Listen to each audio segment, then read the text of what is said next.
I'm excited that people were already asking me for the last webinar. So we'll get that up within a weekish time after this webinar. So you can watch it for later viewing and or direct other folks to that recording. We will have closed captioning available on the recorded version of the presentation as well. The microphones of participants will remain off for the duration of the meeting unless they unmute you to speak up during the question and answer session. Again, that's coming at the end. And we will address the questions during the question and answer session at the end of the PowerPoint presentation. Next slide. So just some Zoom tips and tricks, which many of us are very familiar with. We will have the Q&A icon to submit questions to the revision team. I'll be monitoring that as Erin Lynn presents for us. We also have chat that's going to be used for just relevant website links and mailing addresses. And if you experience any technical issues and want to reach out, you can do that through the chat as well. And the raise hand will be used during the question and answer session to ask a verbal question. And with that, I'm going to turn it over to Erin Lynn. Thank you. Right. Thank you, Erin. Can you see and hear me okay, Erin? Could you let me know? Yep. Yeah, you're good to go. Thanks. I shouldn't admit it, but I'm on my phone because my internet stopped working. So just let me know, speak up if you can't hear me or something. I'm hoping it works out okay. Today, I am going to talk about the foundations of forest plan revision. And again, I am Erin Lynn Nesser. I work for the Pacific Planning Service Group. I'm a senior planner and I'm helping the forest get through their plan revision process. Today, I'm going to talk about some of the key foundations that we established in the first phase of this plan revision, which is called the assessment phase, and how we can use some of those foundations to help us throughout the planning process to come to a common understanding. Next slide, please. First, I just want to say thank you very much for joining us. I know this is time out of your day in the evening, which isn't easy, and I really am humbled that you would choose to spend it with us and really appreciate your interest in this. Next slide. For those of you who saw Erin's presentation last week, she talked about the basics of what a forest plan is. I'm not going to go over that again. There's a lot of information on our website about that, or you can go back and look at her webinar, her recorded webinar. But just very generally, just to kind of set the stage for what I'm going to talk about today, the Tongass National Forest is charged with managing this land. And as part of that, we have to regularly revise our forest plans, which are also called land management plans. It's the same thing. Forest plan is just shorter. A forest plan, it just basically sets overall management direction and guidance for each national forest. The overarching goal of a forest plan, I mean, in very general terms, is to ensure that ecologic, economic, social, and cultural sustainability are maintained. It's really similar to a city or county comprehensive plan. So that's obviously extremely basic, but what we're talking is an overarching document that sets the stage for management of the forest for the next 10 to 15 years. Next slide, please. Again, this is the same slide that was in Erin's slideshow last week, but we want to make sure everyone is aware of the timeline for this. As Erin said, this is a long process. We're expecting it to last 4 years. And throughout that time, we really want to hear from people and work with people and collaborate with them.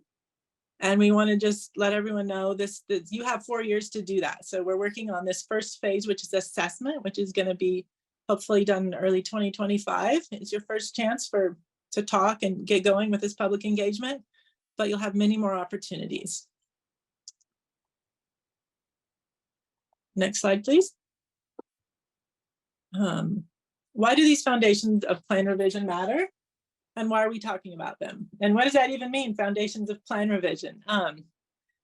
Basically, all of this is getting to a common understanding of what matters to people and what our values are for this piece of landscape.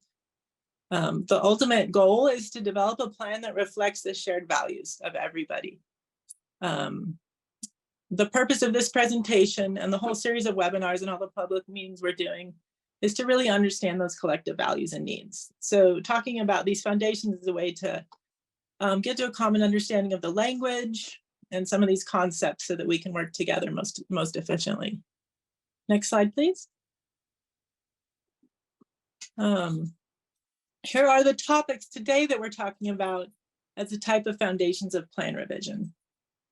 It's the assessment, which is a certain phase of plan revision, the distinctive roles and contributions of the Tongass National Forest, what ecosystem services the forest provides, the need to change, and the best available scientific information.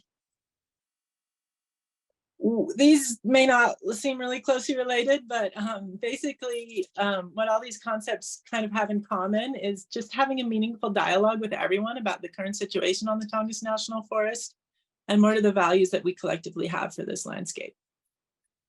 All of this stuff informs what's important about the Tongass, what's special about it, what's the condition of the resources, and how do we establish a shared understanding of what's going on out there. Also, all these webinars, including this one, is to really set the stage for some of our community workshops and other collaboration, again, so we can all be understanding how each other is speaking. Next slide, please. So the first of these foundational concepts, or these foundations I'm going to talk about, is an assessment. So that's where we are now with this project. The assessment is, first of all, the first document we'll create. So it's a document that will be released to the public. And it's more than that, it's also a time to start dialogue, agree on values and what information to use, and to come to a common understanding of what the forest plan is going to be.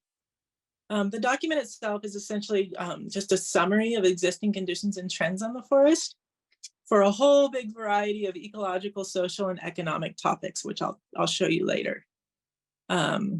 This slide is the language that's in our regulations about what an assessment is. And I want to, it says they rapidly evaluate existing information. So it's supposed to be pretty quick. We expect this to take about a year to get through this assessment. And we're going to use existing information. It's not the time to do studies or start new monitoring, but to take previous studies and previous monitoring and all the information we can to really understand what's going on in the Tongass National Forest. Next slide, please. So a little more about what this assessment is. The objectives of this assessment process, besides making a document, is to develop relationships to facilitate public engagement. Talking through some of these topics and resources is really a time to start really developing relationships for this whole 4-year process. You know, we can think of it as a time to kind of provide mutual learning from each other about the process itself, about the actual forest, and the interests of the public who own this land. Another opportunity we have in the assessment is to establish a shared understanding of current conditions and trends. So that's, again, sounds kind of Forest Service speak, but it's what's going on out there on the ground. And that's, you know, ecologic, economic, social, cultural, and how we think those things are doing. Is it going pretty well? Is it about what we want it to be? Are there things we're not able to obtain from the Tongass National Forest that we'd like to obtain? All that kind of information is the current condition and trends. And so, as I talked about before, it's also to identify what information to use. We can start talking about, hey, who has what information? What are some studies that have been done? What are some plans that have been done by other people that we can use? So the assessment's a time to really get all that stuff together. And it's also, you know, as the first document, we're going to put out this document. It's going to be closely followed by a preliminary need to change, which is another document we're required to do, which really lays out, okay, what we learned from the assessment, what we learned from talking to all the public, and the tribes and other organizations and agencies. Once we get all that together, once we look through all the science that we can find, we can use that to make a preliminary need to change. You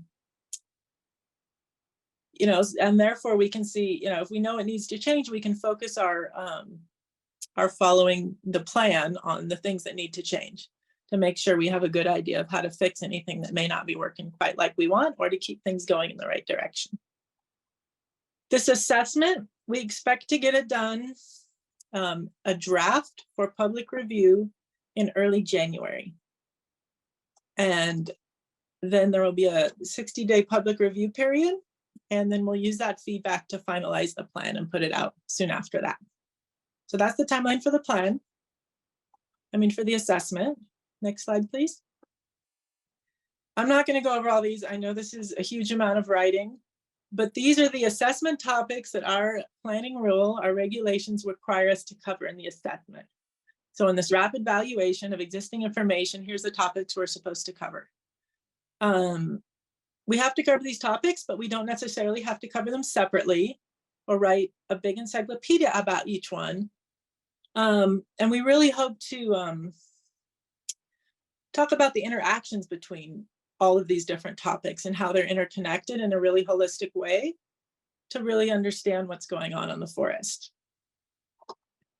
You can see that these cover all sorts of ecological, economic, cultural, social topics. Next slide, please. Right, the next concept I'm going to talk about that is considered a foundation of planning is these distinctive roles and contributions. And this is just a way to highlight kind of how to focus our assessment and our plan.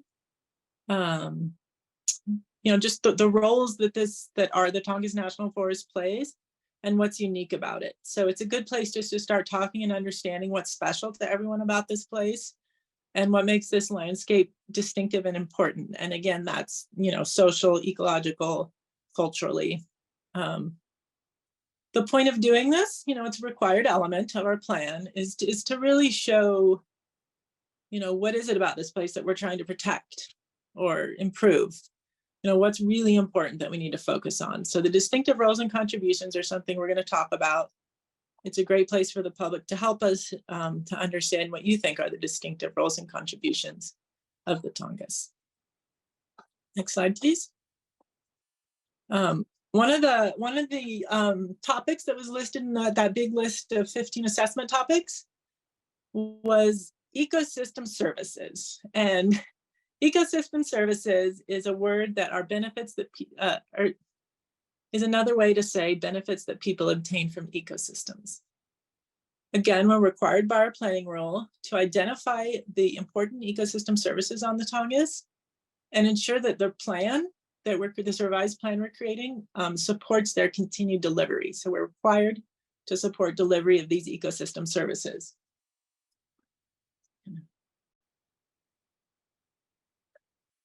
There's a wide range of ways to look at ecosystem services. The most kind of, tactile is provisioning services. And so these supporting, provisioning, regulating, and cultural, again, part of the point of this webinar is to kind of share some of this language that's in our planning rule that we're going to be using with our plan. Even if it's not language we normally use on the street, it is how we're going to talk about things. So ecosystem services are benefits to people, and there's different types of ecosystem services. Some of them are very obvious, like food, water, and then that's provisioning services, things you take off the land. And then there's regulating services like flood regulation and water purification, soil formation, nutrient cycling, the kind of things that are basic ecosystem drivers that obviously people need in order to exist and to have well-being. So a lot of those topics in the plan that we're required to cover are indeed ecosystem services, recreation, spiritual value, scenery. All of those things contribute to the well-being of people. And that's what ecosystem services are. So we want to introduce that as a foundation because identifying those also helps us identify how to really focus this plan because a lot of what matters is what people need off the land. Next slide, please. The next topic I will cover, the second to last one, is need to change. And I did talk about that before, so I'm not going to belabor this too much. It's a required document, a need to change document, and it's supposed to say what should change compared to the existing forest plan. We know that since the last time this plan was fully, well, a full version of this plan was in 1997, and it's only had amendments since then. So since 1997, we know a whole lot of things have changed in the world. And even since the 2016 amendments, things have changed.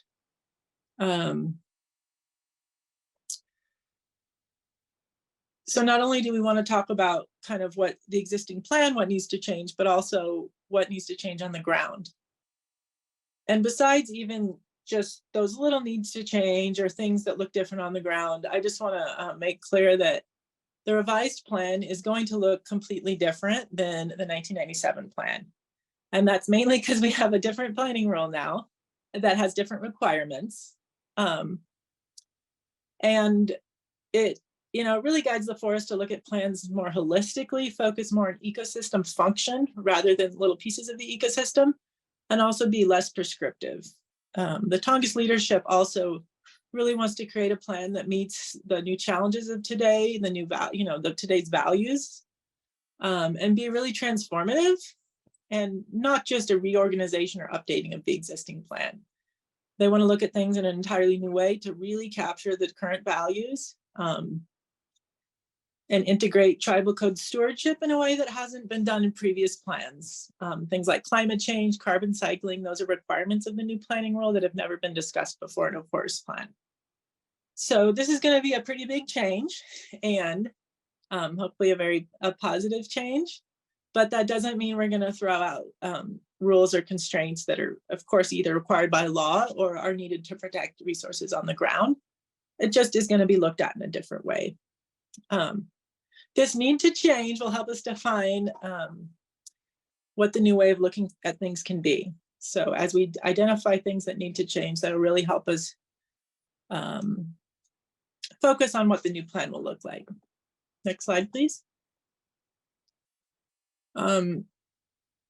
Just some of the questions we might ask when we talk about need to change. This is the kind of things we mean when we talk about need to change. What's working well? Just what's working well? Are people able to get those ecosystem services and benefits they need for well-being off the Tongass National Forest? Is there new law and regulation about certain resources? How has the ecosystem changed since 1997? And in what ways have uses of the forest changed? This certainly isn't a full list, but these are the types of questions we'll be asking so that we can really create a robust need to change. Next slide, please. The last foundational topic I'm going to talk about is best available scientific information. This is another phrase you'll be hearing a lot of if you keep up with this planning process. There's a requirement in a 2012 planning rule which guides what we're doing here that says you got to use the best available scientific information, and you have to show the public what information you used and why it is the best available scientific information. It doesn't say exactly how you have to do that, but that is a requirement. And they define the best available scientific information as if it's accurate, reliable, and relevant. And I want to just emphasize that best science is not necessarily limited to peer-reviewed journal articles or studies. Though for some topics, we'll definitely need to use technical scientific studies to answer specific technical questions. But there's, if there's questions or information we need about what's going on the ground, the knowledge of people on the ground can be the best information. Oral histories and experiences may be the best available information, and in many cases, they will be the best available information. So throughout this assessment and later throughout all of our planning documents and analysis, we'll continue to really think about what is the best available scientific information, describe that information and how we used it, no matter what type of information that is. Next slide, please. As I'm talking about gathering these distinctive roles and contributions and need to change and best information, I want to acknowledge, all of those are things that we want to hear from the public, but I want to acknowledge that obviously for those of you who have been involved, you may have been involved with some of these efforts. The Tongass has done a lot of recent public outreach efforts and gotten some really great information from the public about what is important to them about the Tongass. We will use that information for this process. Especially, the SAS FM collaboration. We have really good information about what's important to people and communities. We're definitely going to use that. We're going to incorporate that into the assessment. Some of you may have some collaboration or engagement fatigue from a lot of these projects. We know that. And so that's why I really want to acknowledge that we're going to use that information. And you might be wondering, how is this different? Is this really, these more site-specific projects? Is that enough input? Did I take care of it? We'd love to have you keep being involved with the plan revision. It is a little different. The broad objective of the plan is to set goals and objectives and desired conditions over the next 10 to 15 years on the Tongass. It's not going to decide what projects to do or exactly how to do them, but it's going to set an overarching framework for what is possible, what is desirable, and how we're going to get to really good conditions on the ground. So it's more of an overarching guidance for how the forest is going to be managed over the next 10 to 15 years. So it's more broad and less specific than some of these recent efforts, although it's going to cover a lot of the same topics. So hopefully that explains a little bit about how we're going to use information we've already collected from the public. Next slide, please. So that's what I was going to talk about today, those foundations. For a little recap, this webinar was designed to give you a very brief overview of this suite of foundations for forest planning. Hopefully you can see how the discussion around distinctive roles and contributions and ecosystem services help sets the stage for the work we do to get an assessment together, how that uses best available scientific information, and how that then informs the need to change. I was hoping to set the stage for participation in upcoming workshops and other collaborative opportunities, and to be able to comment on the draft assessment and kind of understand how some of these foundations will inform that assessment. Really what all this has to do with, along with the previous webinar, before we really start developing a plan together, we really want to hear from people about what you value on the Tongass and what is important and unique about the Tongass, and what the conditions are and how they might need to change. So that's covering these foundations. And now we'll have a question and answer. Next slide, please, Basil. Erin Matthews is going to cover this information. All right, thank you, Erin Lynn. All right, so we are going to move into our question and answer session. So just some helpful pointers.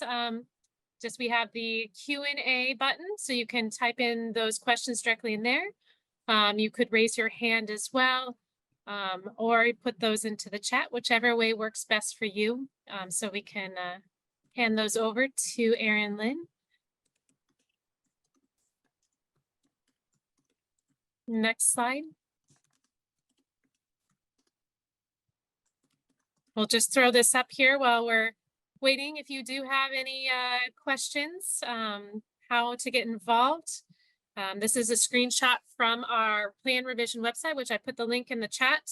It does have an opportunity for you to sign up for our email updates, which is really important, so you can stay attuned to everything that's happening.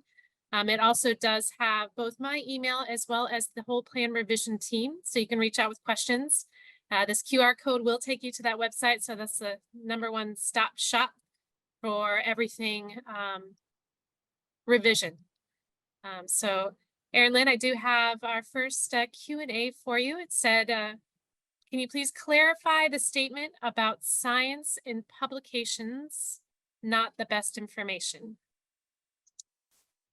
Well, if that's what I said, I apologize. That was not what I meant to say. I think what you're referring to is when I said we want to use the best available science, which is often peer-reviewed journal articles and scientific studies, but can be other types of information. So I certainly wasn't saying that publications are not the best information. What I was saying is for some perhaps questions about local cultural issues or social issues, knowledge of people who live here or who use this area may also be the best information for certain types of questions. Does that, is that clear? Yeah. Okay. Yeah, just go ahead and put in the Q&A or the chat if you wanted additional clarification on that. I think we can move to the next question. That is there a formalized method for how public engagement and comments will be documented and used to inform decision? The United States Forest Service has often solicited for public engagement on the Tongass, but it's unclear and not transparent as to how this information is being used in decision making.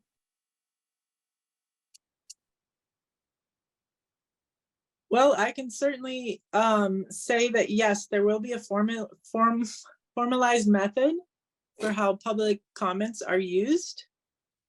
It might not list every, I mean, so there's a there's the technical, like what's required in an EIS piece. And so for an environmental impact statement, you're required to do a response to comments. And we will list all of the comments we received, even if it's thousands, and how we responded to it. So we will definitely have that as part of the environmental impact statement. I hope that I fully intend, and the forest fully intends to be transparent. But maybe some of the efforts that it's written down in the past weren't useful. I'd be very interested to hear if you have ideas how that could be more transparent, but we definitely have a formalized, we will be responding to comments in this at the environmental impact statement phase. And for the assessment, we'll summarize what we hear. We'll make a document that is going to be available to the public that says this is what we heard and these are the comments we received. And do our best to make it very transparent. And I'll just add to that, that is part of our engagement strategy. And we have spent a lot of time with our partner, that being Spruce Root, who we did partner with for the engagement of this forest plan revision. So they've definitely guided us in the direction of increased transparency. So that is a goal of ours. Just like these question and answers from all these webinars, we will get those typed up and put onto the website so everyone can see kind of what questions and answers are being provided, as well as summarizing that feedback that we are going to get from our engagement, because we are planning to have our community workshops coming up this next month, in the month of April, throughout the Southeast communities. So that input is very important, and we definitely want to be as transparent with that information and make that available for you to see.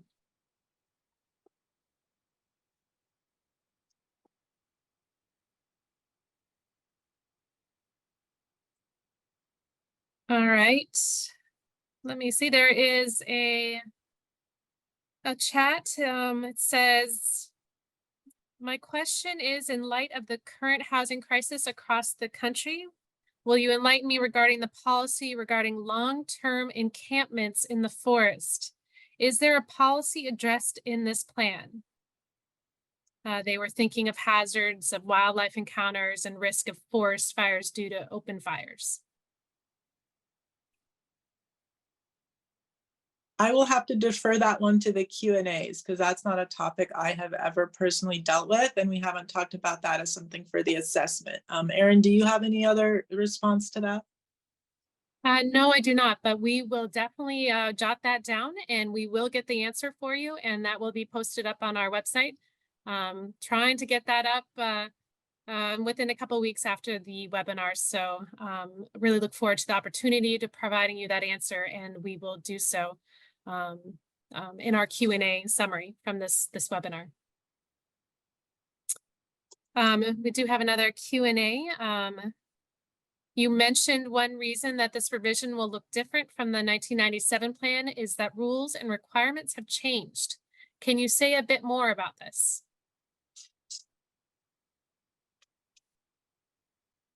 Yeah. I mean, there's so much to say. It's such an exciting topic. I mean, it is really, there is a lot to say. I'm not being sarcastic. I'm just trying to think of how to summarize it. You know, I think there's probably websites. I don't know which one, but it'll be something we can put in our Q&A that really guide you to really intelligent answers about this that really cover that well. But I think in short, the 2012 planning rule requires us to focus, I think, far more on ecosystems than the old 1982 rule. The 1982 rule focused a lot on resource extraction. It didn't focus much at all on recreation, the 1982 rule, whereas the 2012 rule, this new rule, is really focused on recreation. We're required to talk about ecosystem services, benefits to people, carbon sequestration, and climate change, which weren't even mentioned in the old rule. So there's not only different topics that we're required to cover, but a whole different way of, I wouldn't say it's a whole different way, but a much more holistic view of how we manage the forest. A lot of times, you know, the 1982 plan said you must look at species and how species are doing. So there might be all these plan components about one species, where the new plan says, let's first take a step back and look at how these ecosystems are doing and what we can do to support these ecosystems and maintain their integrity in order to support those species. And so it takes a much more holistic and ecosystem view of a lot of the resources. Of course, you talk about the species also, if you think other stuff needs to be done besides for just in improving the ecosystems, but it's definitely more holistic, more ecosystem based. And definitely based more on, you know, socioeconomics. It was definitely considered in the old plan, but it has a stronger role in the new planning role. So those are some of the things I can think of that are different. Erin, do you have anything else to add that you think is really important to highlight? I was trying to grab a quick link, so I think I did get it for folks. So I will put that in the chat if you want to dive into all the 2012, or what we term that new planning rule regulations. Thank you. I know someone has written this down in a really a way that's easy to digest. So thank you for doing that. All right, we'll move on to our next question. How do groups become included as a stakeholder in the revision process? Erin, would you like to say that? Because I know you've set a lot of that stuff up and you might be able to speak better about it. Yeah, we're just in that initial stage of reaching out to all of the agencies, the partners, the tribes, all of these different groups to find out how they want to be engaged in this process. And we do have some partners that we have worked with in the past as well. So at this time, we're just making sure that everyone is getting plugged into all of our engagement opportunities, making sure we know where we're at in this process so that we can incorporate all of the feedback and information and comments, best available science. We're reaching out if there's other plans we need to be aware of that need to be considered during this plan revision process. So we're just in that initial stage of recognizing and acknowledging all those different folks. And highly encouraging again for everyone to get in on the website to sign up for the Gov delivery so that everyone can stay plugged into those opportunities and what we're doing and where we're at with everything. And then if you do want additional information, we do have the opportunity to potentially provide additional information on the revision to different groups. If you need materials or support or a presentation or whatever that might look like, we can talk through that, and there's a place to request that on our website as well. And if that's not meeting those needs, then again, to reach out to our plan revision inbox so we can answer those questions. But we are trying to have a multifaceted way of engaging both with these online webinars and in the in-community workshops, being involved in some local outreach as well, and with our partners to make sure we're reaching out to everyone that we can. But definitely reach out if there's additional opportunities to make sure everyone's involved in this process. Oh, great. I saw your note that the Juneau Audubon Society. So we wanted to make sure that they are linked in, so I can follow up on that. If you do have a email address, that would be great to drop in there so I can do that follow up as well. Another question for us. Will there be a process similar to NEPA scoping for the initial assessment of the need for change you mentioned for a possible completion in January 2025? Yes, so we have kind of two separate documents. One is the assessment, which is here's what's going on, here's the current conditions and trends. And then we have a document that is probably going to be separate that is called need to change, the preliminary need to change.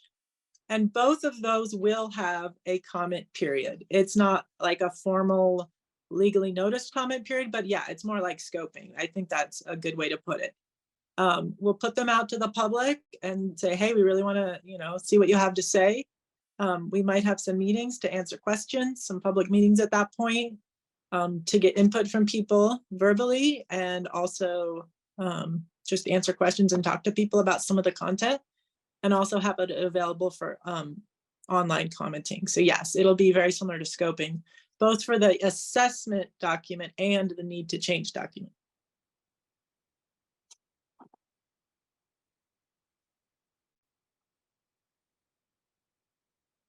All right, I'm not seeing anything at the moment.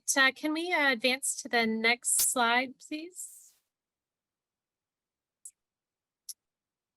We just want to make sure and highlight that we do have the additional webinars coming up. And again, these will be recorded. So if it doesn't work out for you to meet with us on Wednesday nights, you can definitely watch those at a later time. We will get those uploaded. So we were going to have next week webinar on the wild and scenic river eligibility study process in this plan revision, moving into sustainable recreation and tourism in revision. The beginning of April, we'll have recommended wilderness process. And then after that, planning for species diversity in revision and planning for resource use in revision. And again, the best place to find information on these is, of course, our website, which the QR code is there up on the screen for you to grab, and our email address. And I will get our email entered into the chat as well. Next slide.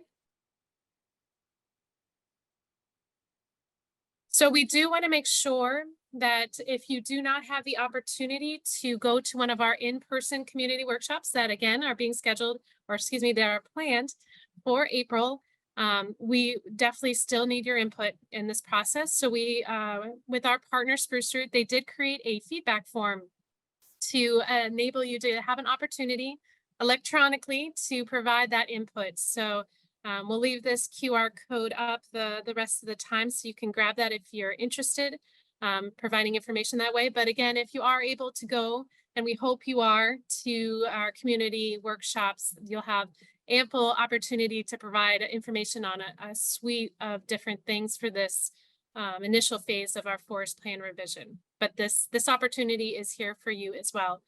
So we just want to make sure you're aware of that.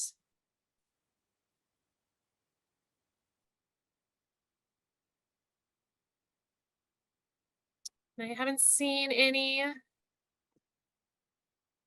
other questions come in.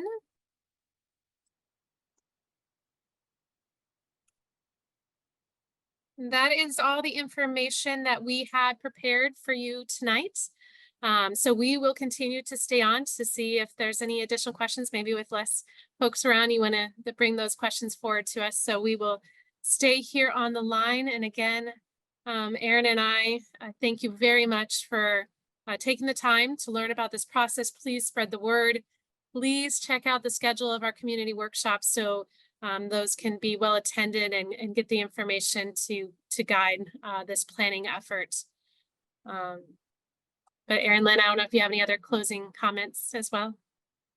I don't, just thank you. I really appreciate it. I personally would love it if any of you sent questions or wanted us to talk at any sort of meetings you have, just to share information and just talk about what you're interested in. You can email my personal email, which I'm Erin Lynn Nesser.